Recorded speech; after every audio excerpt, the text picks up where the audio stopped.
বন্ধুরা, আজ আজ শনিবার আমাদের বাড়িতে নিরামিষ সব খাবার দাবার হবে। আজ রাত্রে মা করেছে চাল বাটা করে শুকচুলি। এই দেখো, প্রথমে চালের ব্যাটারটা, তারপর মা হয়তো চাল দিয়ে ঘুরিয়ে নিচ্ছে।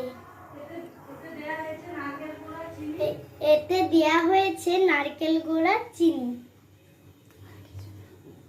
আর কোনোই দেয়া হয়নি। আর চাল বাটা এই দেখো ভালোভাবে ঘুরিয়ে নিয়ে ঢাকনা চাপিয়ে দিতে হবে।